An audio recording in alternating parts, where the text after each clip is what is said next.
மெய் ஜோதிட ஆலோசகர் கார்த்திகேயன், கள்ளக்குறிச்சியிலேருந்து பேசுகிறேன். ப்ரொஃபஸர் டாக்டர் இம்ரான் சாரோட நேரடி ஸ்டூடெண்ட். இன்றைக்கி பேசுகிற தலைப்பு என்னன்னு கேட்டிங்கன்னா, அந்த 10 பொருத்தத்தில் முக்கியமான பொருத்தம் என்னது நான் சொல்லலை, இன்றைக்கி ஜோதிடர்கள் பேசுகிறது நான் சொல்லுவேன். அதில் இந்த நட்சத்திர பொருத்தம்னு சொல்லுவாங்க. அதாவது ராகு கேது நட்சத்திரங்கள் பொருந்துவதில்லை. அதாவது ராகு கேதுக்கள் நட்சத்திரம் எங்கே இருக்குது?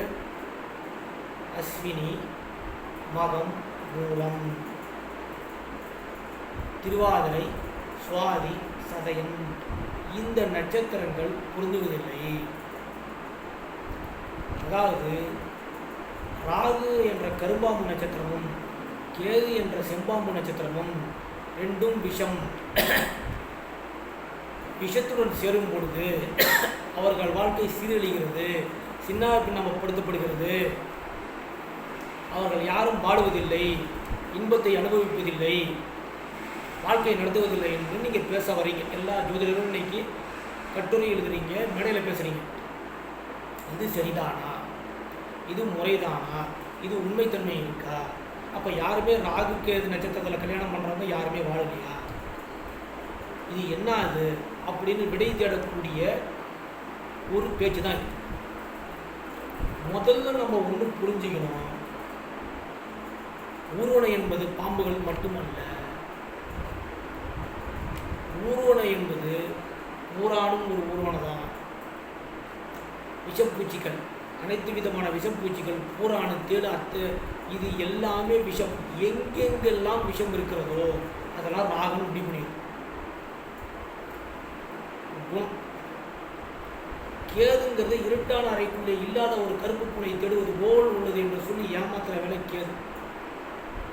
போலிச்சாமியாரும் கேது தான். அனைத்து விதமான போதை பழக்க வழக்கங்கள், அதாவது புகை, கஞ்சாவின் அந்த மாதிரி போதை பழக்க வழக்கங்களும் கேது தான். போதையிலே இருப்பார். இது ஒரு முண்டம், ராகு ஒரு முண்டம், கேது ஒரு முண்டம், ரெண்டும் முண்டம் தான். இல்லைங்க, ரெண்டுமே முண்டம் தான்.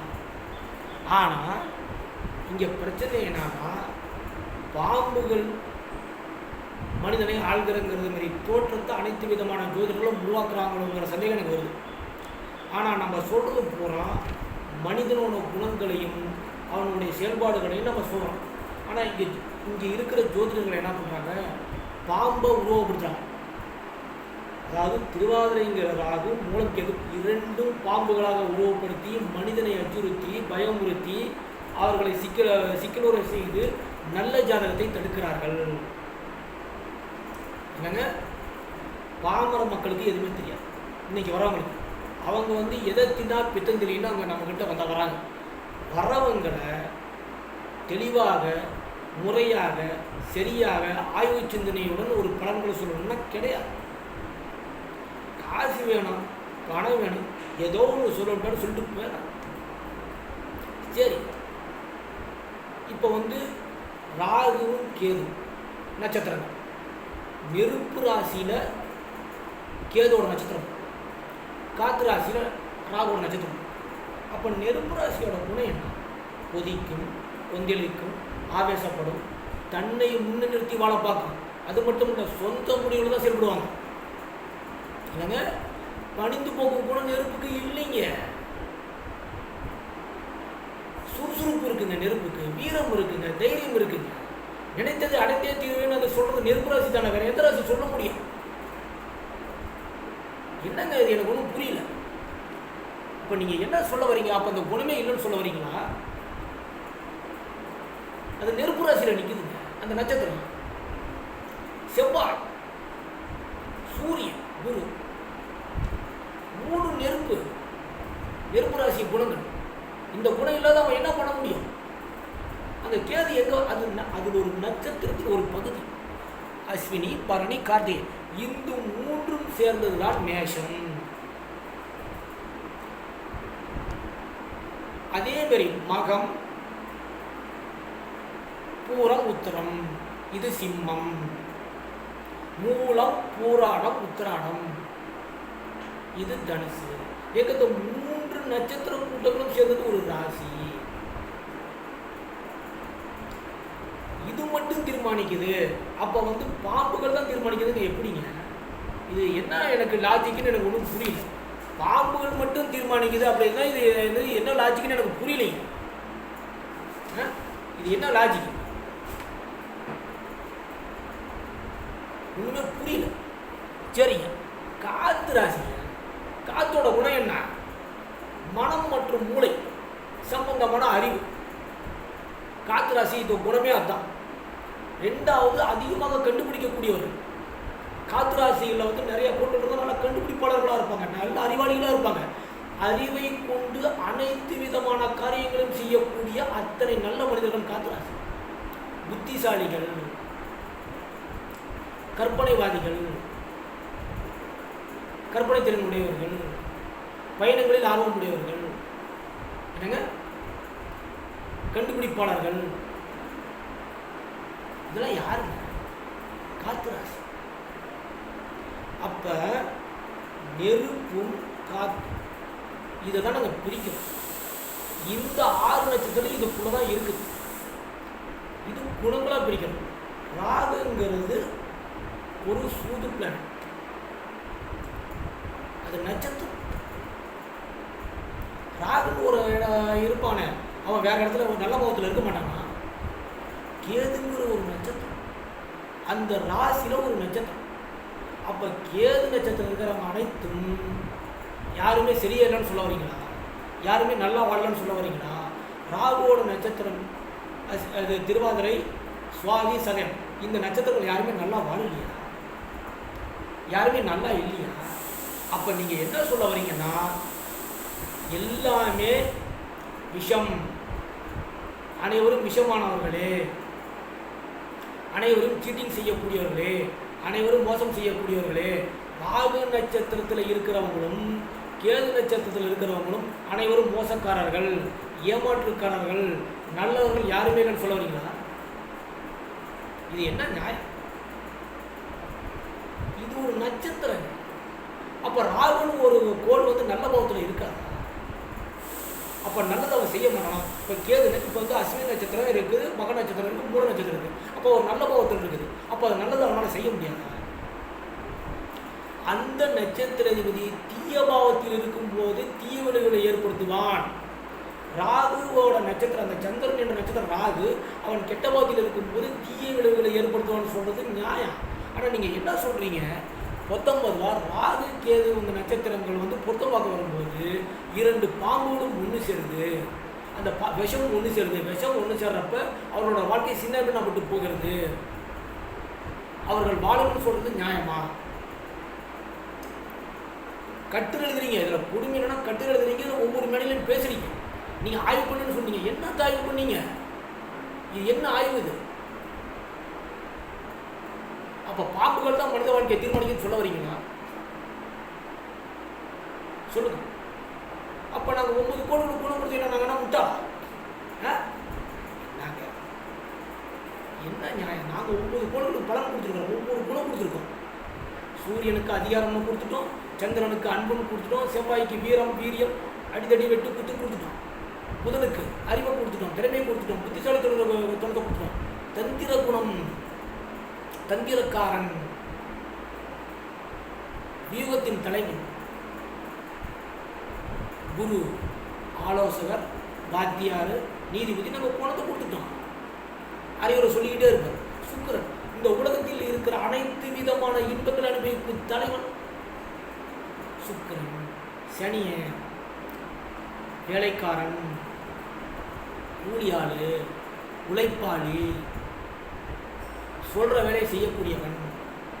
மந்தன், முடவன், சோம்பேறி, சாத்தானவன் குணத்தை கொடுத்து வச்சுருக்கான். ராகு எல்லா விதமான சீட்டிங் வேலைகளை செய்யக்கூடியவன், மாபெரும் கொள்ளையன், மாபெரும் ஏமாற்றுக்காரன், ஃப்ராடு வேலைகளின் முத்த தொலைவனே அவன் தான். எல்லா வித விஷயத்துடன் கூடிய ஒருவனுக்கு சொந்தக்காரன் ராகு. இது குணம். கேது, கேதோட குணம் என்ன? முற்றும் துறந்தான். போலி சாமியார் நான் தான், உண்மை சாமியார் நான் தான், அனைத்து விதமான போதைகளுக்கும் தலைவர். கஞ்சா மீனுக்கு தலைவர் நான் தான். போதை, அதாவது இருட்டான அறைக்குள்ளே இல்லாத ஒரு கருப்பு பூனை தேடுவது போர்டு கொண்டு சொல்லி நாங்கள் ஏமாற்றிட்டு உட்காந்துருக்கோங்க. அகோரிகள்ங்கிற பேரில் போலி சாமியார் நித்யானந்தங்கிற மாரி ஆளுங்க வந்து நாங்கள் சொல்லி ஏமாற்றிட்டு இருக்கிறோமே. அந்த பேர் யாருக்கு? நாங்கள் கொடுத்தது குணங்களை கொடுத்துருக்கோம்.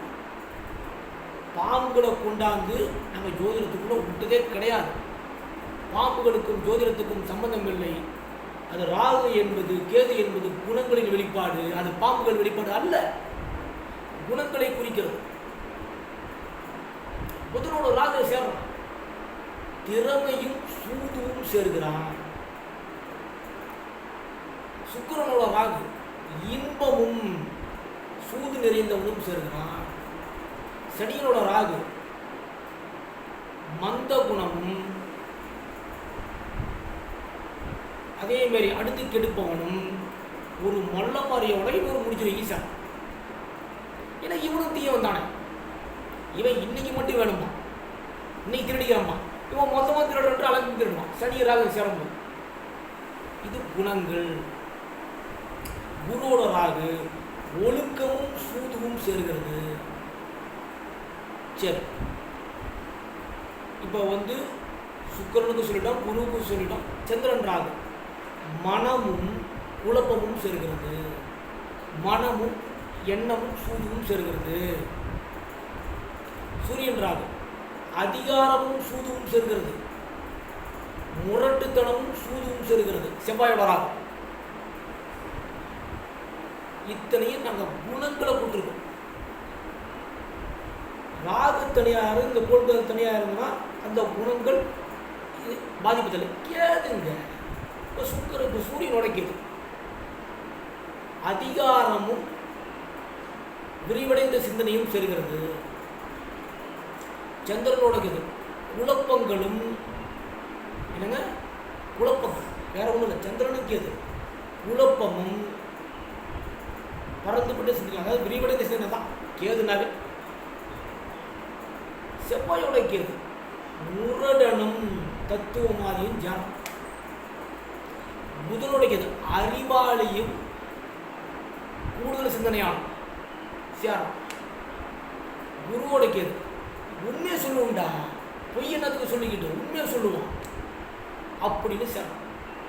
சுக்கிரனோட கேது இன்பமும் இன்பத்துக்கு அதிபதியும் இன்பத்தின் அதிபதியும் விரிவடைந்த சிந்தனையுடைய மிச்சம்.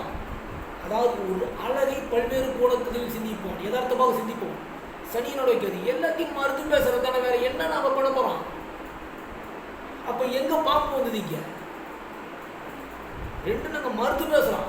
குணம் தானே கொடுத்துருக்கான். எதிர்மறையாக பேசக்கூடியவர்கள் எல்லாத்தையும் மறுப்போம். எங்க வேலையா தானே. சனி கேது இல்லை வேற என்ன நம்ம கொடுத்துருக்கோம்? கோள்களுக்கு குணங்களை கொடுத்துருக்கிறோம். மனிதனோட தலையெழுத்தும் கோள்களுக்கு நாங்கள் அழகாக குணங்களை கொடுத்து பாவங்களை கொடுத்து அந்த பாவமும் குணங்களும் ஒன்றா செயல்படக்கூடிய கொடுத்துருக்கோம். இங்கே ராகுக்கும் கேதுக்கும் பாம்புகள் அல்ல, பாம்புகளாக உருவப்படுத்தப்படுகிறது. அது பாம்புகள் அல்ல, குணங்கள். சரி, இதுக்கு உதாரணம் என்ன சொல்ல வரேன்னு கேட்குறீங்க. ஒரு உதாரணம், இப்போ மிதுன லக்னம்னு இருக்குன்னு வச்சுக்கோங்க. அங்கே சந்திரன் இருக்கு, பொருத்தமாக உங்களுக்கு வராங்க. அங்கே சந்திரன் இருக்குது, திருவாதிரை நட்சத்திரத்தில் நிற்குது. சரி, பொண்ணு ஜாதகம் வந்து சந்திரன் மூலத்தில் நிற்குது. அப்போ நீங்கள் என்ன சொல்கிறீங்க? ரெண்டு பாம்புகளும் ஒன்றாக இணைகிறது. ராகு என்பது கரும்பாம்பும் கேது என்பது செம்பாம்பும் இணைகிறது. இது சரியா? என்னங்க சொல்லுங்க. அது கரும்பாம்பு செம்பாம்பு தான். அப்போ மிதுன ராசி அப்படிங்கிறது ஒரு கோளில் புதனோட ராசி இல்லையா?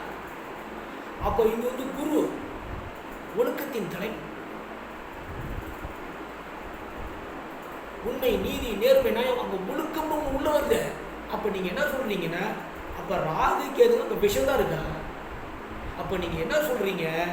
மேஷம், மிதுனம், சிம்மம், துலாம், தனுசு கும்பம் இந்த ராசிக்காரர்கள் அனைவரும் தீயவர்கள் என்று சொல்ல வருகிறீர்களா? அவங்க இருக்கிற பூரா விஷமும் சொல்ல வரீங்களா? சொல்லுங்க. அதாவது இவர்கள் அனைவரும் பாம்புகள். மேசத்தும் சிம்மம் தனுசில் இருக்கிற கூடியவர்கள் செம்பாம்புகள். மிதுனம் துலாம் கும்பம் கர்ப்பங்கள் சொல்ல வரீங்க. இதில் லாஜிக் இருக்கா? சொல்லுங்க பாப்போம். இதில் ஏதோ லாஜிக் இருக்கா? ஏங்க இது நெருப்பு ராசியில் உட்காந்துருக்கான். இது காத்து ராசி. காத்து ராசியில் இருக்கிறது பூரா ராகு, நெருப்பு ராசியில் இருக்கிறது பூரா கேது. ஒருவனை மயக்க செய்யணும்னா எதுங்க? கற்பனை தாங்க மயக்க செய்யும். சூது மயக்க செய்யணும். அவன் காத்து ராசியில் அத்தனை இருக்காங்க. வேற எங்க இருக்க முடியும்? ராகு நாங்கள் எங்க கொண்டு வைக்கிறது? ஒரு வைராக்கியம் வரும். நெருப்பு இருந்தால் தாங்க வைராக்கியம் வரும். ஒரு நெருப்பு சிந்தனை இருந்தால் தான் வைராக்கியம் உனக்கு வரும். இப்போ எங்க கொண்டு நாங்கள் வைக்கிறது? கேத இப்படி தான் நாங்கள் வைக்க முடியும். இப்படி தான் நாங்கள் உருவப்படுத்த முடியும். கேது என்பவன் தீயவன் அல்ல. ராகு தீயவன் அல்ல. நல்ல பாவத்தில் இருக்கும்போது தீய விளைவுகளை இவர்கள் ஏற்படுத்துவதில்லை. உனக்கு புரிஞ்சுங்க. நாங்கள் கொடுக்கிறது குணங்களே, பாம்புகளை உருவகப்படுத்தவில்லை. திருப்பி திருப்பி சொல்கிறேன், பாம்புகளை நாங்கள் உருவப்படுத்தல. அவர்கள் நல்ல பாவத்தில் பாவம்னு வந்திருக்கக்குள்ள பாம்பு எங்க வந்தது? நாங்கள் பாவம்னு போட்டோம். 12 கட்டம் போட்டோம். பாவம்னு வந்துருச்சு. தொடக்க புள்ளின்னு வந்துருச்சு. அப்போ பாவம் போட்டப்ப இப்போ பொருத்தம் பார்க்க வர்றப்ப ஆணுக்கு வந்து மிதுன ராசியும் பெண்ணுக்கு வந்து மூல நட்சத்திரம், அதாவது திருவாதிரையும் மூலம் வந்து பொருத்தம் பார்க்குறப்ப அந்த நட்சத்திர அதிபதியில் லக்னம் இருக்கு. இந்த ராகு நல்ல பாவத்தில் இருந்தாங்கன்னா தீயதை செய்வான்னு நீங்கள் எப்படி முடிவு கூறீங்க? சொல்லுங்க. எங்க பாம்புகள் வருது? பாம்புகளுக்கு என்ன வேலை? பாம்பு தான் மனிதனாக இருந்தால் ஜோதிடம் தேவையான சொல்லிட்டு போகிறோம். பாம்பு வச்சு சொல்லிட்டு போகிறோங்க இல்லையே. நாங்கள் கொடுத்தது குணங்கள். கோள்களுக்கு கொடுத்தது குணங்களை அத்தனையும் நம்ம குணங்களை தான் கொடுத்துருக்கிறோம். பாம்புகளாக உருவகப்படுத்தவில்லை, குணங்களாக உருவகப்படுத்திருக்கிறோம் ஒவ்வொரு கோளுக்கும். அங்கே பாம்புகளுக்கு வேலை கிடையாது. எல்லா விஷயத்துடன் கூடிய ஊர்வனம். அப்போ எல்லா விஷயத்துடன் கூடிய ஊர்வனம்னா நாங்கள் வந்து பாம்பு மட்டும் தான் விஷமா? இப்போ அனைத்து உயிர்களுக்கு விஷம் கிடையாதா? இப்போ என்ன விஷத்துடன் கூடிய ஊர்வனம் அது கிடையாதா? அப்போ கேதுனாவே நீங்கள் வந்து செம்பாம்பு அவன் கெடுதல் செய்வான், அவன் வாழ்க்கை அழிச்சிடுவானா? அப்போ கேது நட்சத்திரத்தில் பிறந்தவங்க அத்தனையும் நீங்கள் வந்து ஒரு நல்லா இருக்க மாட்டான்னு சொல்ல வரீங்களா? அது சரிதானா? கிடையாது. குணங்களை கொடுத்துருக்கிறோம். குணங்கள் தான் மனிதர்களை தீர்மானிக்கின்றன. பாம்புகள் மனிதர்களை தீர்மானிப்பதில்லை. கோள்களுக்கு கொடுத்தது குணங்களே. குணங்களே குணங்களே. மக்களே திருமணம் செய்யுங்கள். முட்டாள், அதாவது சொல்லக்கூடாது அந்த வார்த்தை, அது நல்ல வார்த்தை. படித்த ஜோதிடர், பரிகாரம் சொல்லாத ஜோதிடர், உண்மையை மட்டுமே சொல்லக்கூடிய ஜோதிடர், குணங்களை ஒன்றுவிடாமல் சொல்லக்கூடிய ஜோதிடர்களை மக்களை நாடுங்கள். என்னங்க நாடி வாங்க. ஆனால் நீங்கள் என்ன சொல்ல வரீங்க? இந்த நட்சத்திரங்கள் ராகு கேது நட்சத்திரங்கள் பொருந்தாதுங்கிறத முட்டாள்தனத்தை தயவு செஞ்சு கொடுங்க. கிடையாது. அந்த ராகு நல்ல பாவத்தில் இருக்கிறான், தீவிளைவுகளை ஏற்படுத்தும். அந்த குரு அந்த ராசியை பற்றி குரு நல்ல பாவத்தில் தீவிளைவுகளை எப்படி ஏற்படுத்தும்? ஏங்க இவன் ஒரு பிடிவாதம் உலக, இவன் ஒரு பிடிவாதம், இவன் கான்ட்ராஸ்ட், இவன் என்லார்ஜ் ராகு. இது வந்து என்லார்ஜை குறைப்பான். இவன் தத்துவாதி. கேது கூடுதலாக சிந்திக்கக்கூடியவன். அதை பொறுத்தவரை நீங்கள் சொல்கிறது எப்படி? அதை என்னால் ஏற்றுக்க முடியாது. அது நல்லது அல்ல. ஜோதிட உலகத்துக்கு நல்லது அல்ல. அது சரியானதல்ல. இன்றைக்கி பேசணும்னு பேச வேண்டிய கட்டத்துக்கு வந்திருக்கேன். இதோட என்னோட உரையை முடிச்சுக்கிறேன். இன்னும் பல விதத்தில் நான் வந்து பேச வேண்டிய இருக்குது. நான் பேசுவேன். நன்றி, வணக்கம்.